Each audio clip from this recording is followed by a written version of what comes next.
Hello guys, and welcome once again to a video critique. This time we're looking at Week 5 Assignment 3, which is your HDR assignment. So without further ado, let's go ahead and jump right in, and we'll talk about, how they came out and whether you did everything right. So, I should say, this time around it's Larry, Stephanie, and Dorothy, whose work we're looking at.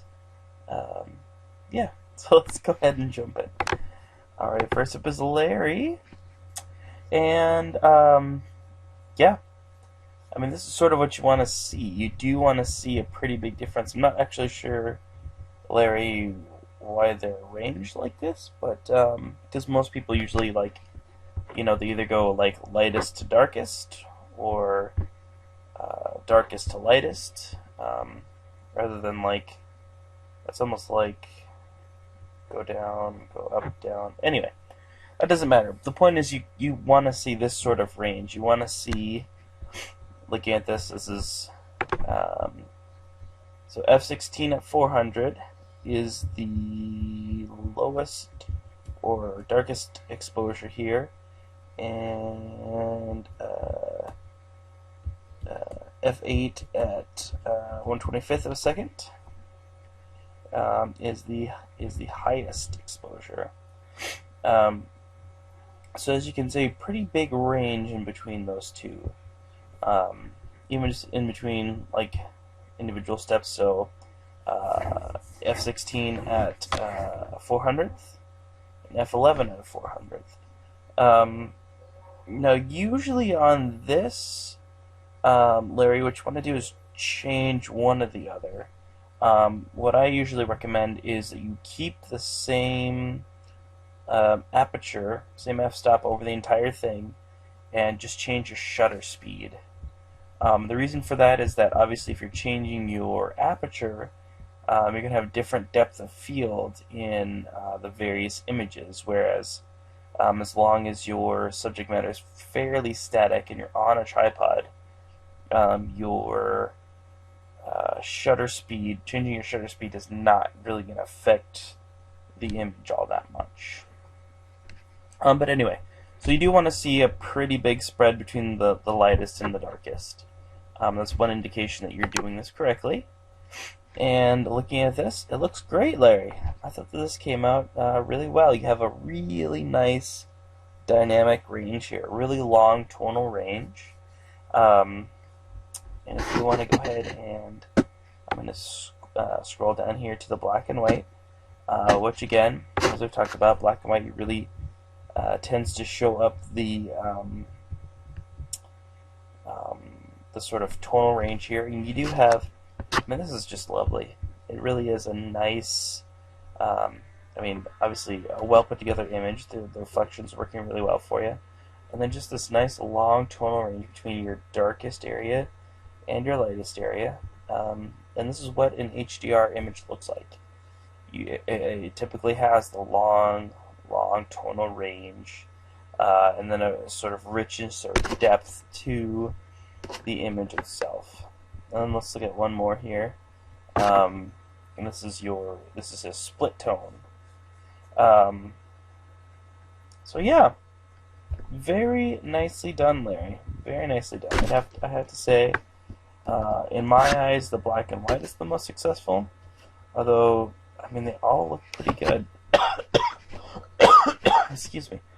Now, one thing that you do have a very long tonal range here, but you definitely, it doesn't look like you're getting any of the sort of, some people call it the HDR look, which is sort of like almost a weird kind of glowy look. Really what you're getting is almost just like a, say looking at one of your images here, it's almost like this with just longer tonal range. Even just having both on the screen at the same time, you can see that there's more gradations between, sort of in an area like this versus an area like this here. It's a little bit more contrasty up here, but again, we have kind of a longer tonal range, which I pick out if there's any that are really similar to that. Oh, anyway. But yeah, nicely done, especially in black and white. So just something about black and white with HDR that can sort of really make it look nice. Okay, so nicely done. Alright, let's take a look at Stephanie's work. Alright. So I'm actually going to go out a couple clicks so we can look at all of these kind of together here. Alright, so I would say, Stephanie, that you have 9 total images here. I don't see any that look like they're 2 stops under or 2 stops over. Now, I think a lot of people, depending on how their cameras are set, they may think that they're adjusting in between images more than they're actually adjusting. For example, on my camera, if you click the thumb wheel one time, it doesn't actually go I think it goes 1/3 of a stop per time, but that's not enough for this. You want to have at least a half a stop in between, although, well, no. I mean, you could have 1/3 of a stop, but you don't want to have less than 1/3 of a stop, because what you want to have, so ideally what you'd have here is your good image, you're properly exposed in the middle, half a stop under, full stop under, stop and a half under, 2 stops under. Say my good exposure, plus half a stop, plus a whole stop, plus a stop and a half, plus 2 stops. So, if you're doing this, and say this image, I'm just going to pull an exposure number out of the air. Let's say f8 at 100th of a second.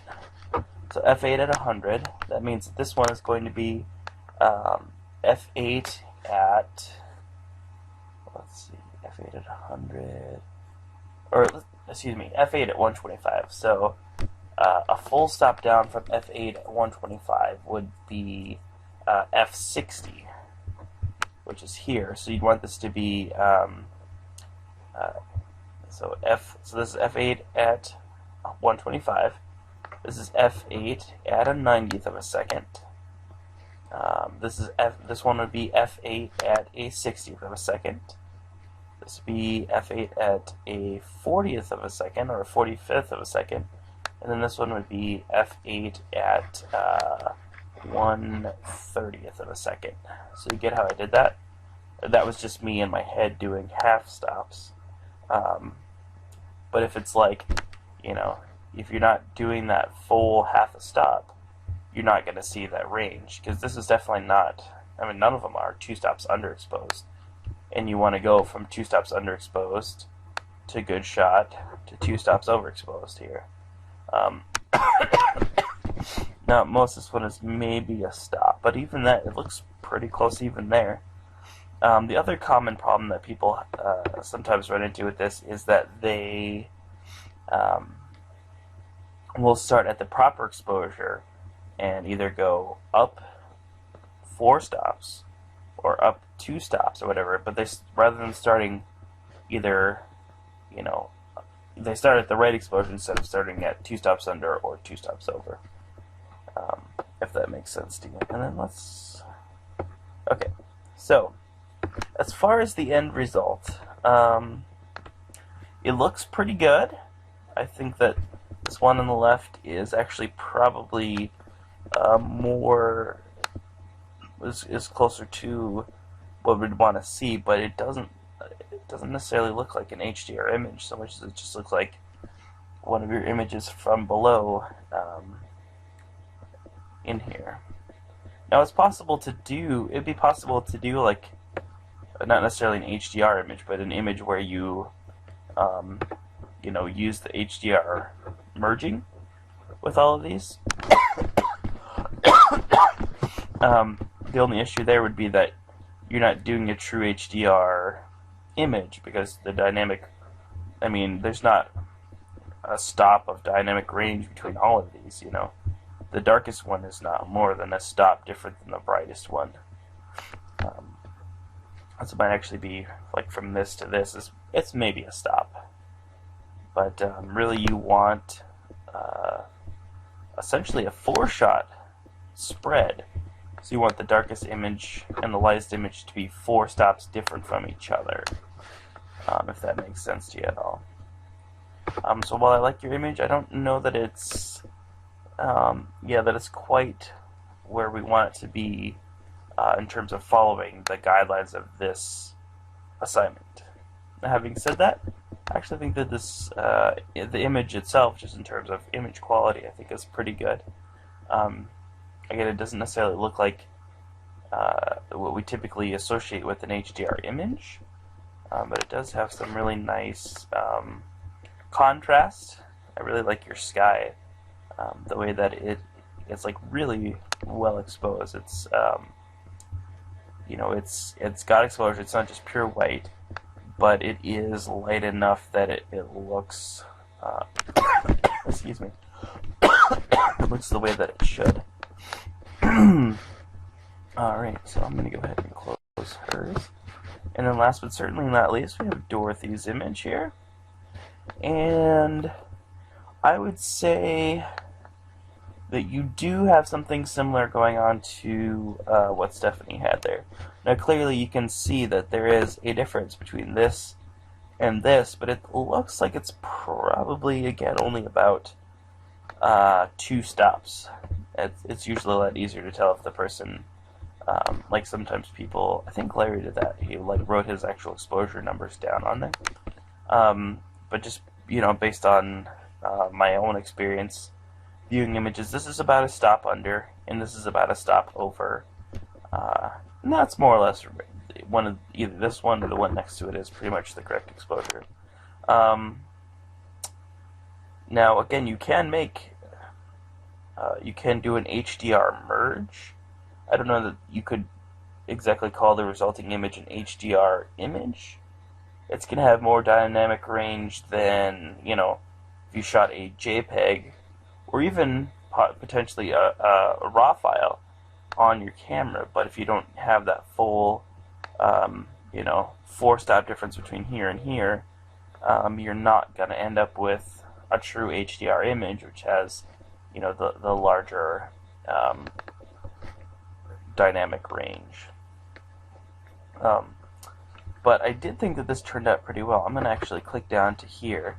Now you do see some definite brightness, some definite sort of more saturation here. And then the black and white one I thought actually turned out pretty good.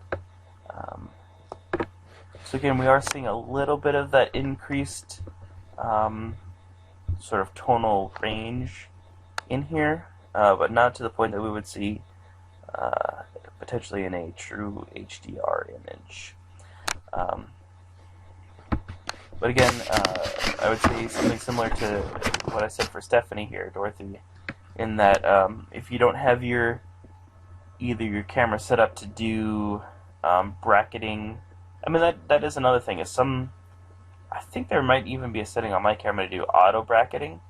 It is sometimes hard to get it to do 2 stops each direction from your correct exposure, but sometimes you can actually preset those to where you click the button once and it'll do a total of 5 exposures, 1 2 stops under, 1 stop under, the correct exposure, a stop over, and 2 stops over. The other thing is just to make sure that when you either set your camera to like 1 click of the thumb wheel is a 3rd stop, or even better, a half stop. I mean, really, you'd want it to be a half stop or a full stop to really get that that look within the course of 5 shots. Anyway, I hope I'm not losing anybody here.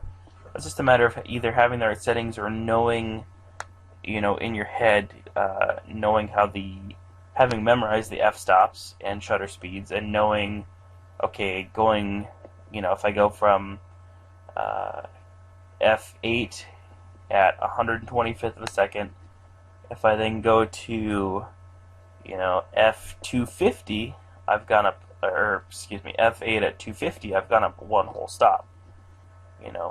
Whereas if I've only gone, to if I've only gone to, f8 at 110, let's say, I've actually technically gone down like less than like a quarter of a stop. Like it's just a tiny increment.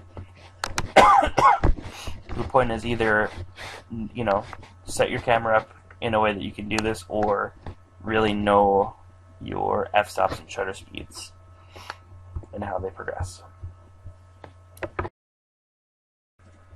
Alright, I hope I didn't lose you guys completely on that. Kind of went off on a tangent there a little bit, I think. Alright, so, yeah, so that is your critique. And I wanted to say, I don't know, other than, so this is the point where I give you that word or phrase that lets me know that you watched the entire thing, the entire video.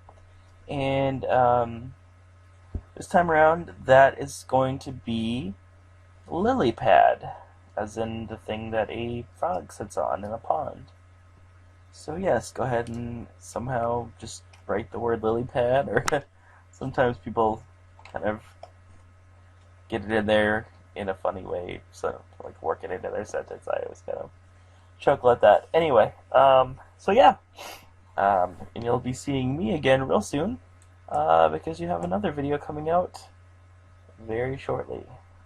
Okay, well anyway, until then, I keep shooting.